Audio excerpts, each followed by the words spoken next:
Mariage scellé entre les services géologiques nationaux du Congo et les bureaux des recherches géologiques minières de la France. Séjournant à Kinshasa depuis le week-end dernier, Madame Marielle Arécrosse-Rouvreau, responsable de la direction numérique pour les géosciences au BRGEM, a terminé la deuxième partie de la formation sur les réseaux documentaires, dont la première phase avait commencé au mois de mai 2024 avec pour objectif de permettre au Service géologique national du Congo de diffuser les informations géologiques et minières de la RDC. Cette formation qui a réuni à son sein les informaticiens, les géologues et les géomaticiens du Service géologique national du Congo, élargie à la CTCPM, au cadastre minier et à l'administration de mines, a été clôturée le vendredi 19 juillet 2024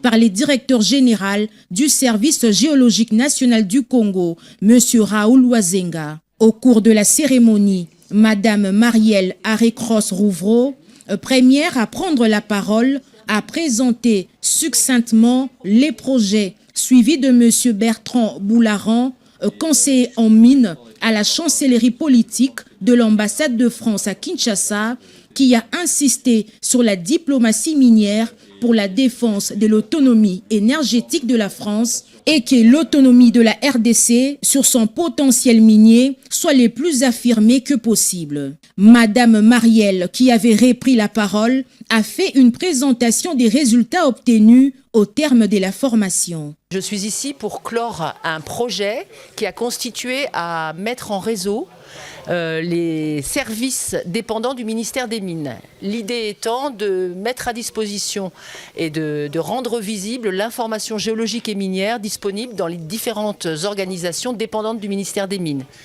Il s'agit du CAMI, il s'agit de la CTCPM et nous avons été accueillis par le SGNC, avec son directeur, M. Wazenga, qui a mis à notre disposition les infrastructures réseau nécessaires à une mise en réseau de l'ensemble des bibliothèques des parties prenantes du ministère des Mines et de la Géologie. Donc le projet se clôture. Les partenaires des différentes instances du ministère sont en capacité de réaliser un inventaire numérique des données géologiques et minières et de le porter à connaissance via un portail web dans le futur proche.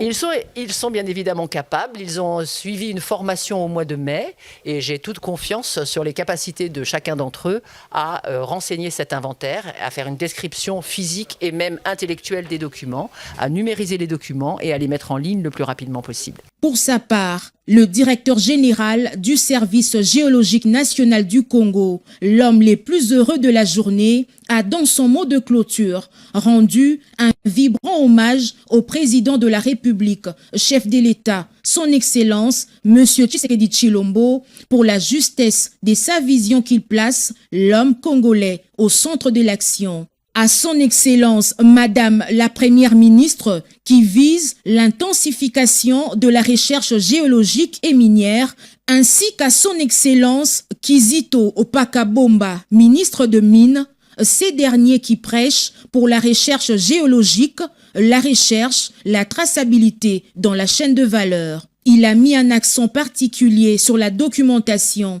élément clé dans la recherche pour rendre progressivement effective la BNDG. Raoul Wazenga a félicité la formatrice pour son dévouement en insistant sur l'importance de la formation avant de saluer les BRGEM et l'ambassade de France pour les financements de la formation. Les impressions sont bonnes. Et vu que nous sommes dans une collaboration avec le Bureau de recherche géologique minière français, et pour le Service géologique national du Congo, c'est une opportunité de pouvoir mettre les experts à la disposition du BRGEM pour une formation en documentation numérique. Et cela va contribuer vraiment à ce que le Service géologique puisse réaliser ses missions, notamment la vulgarisation et la gestion de l'information géologique et minière de la RDC.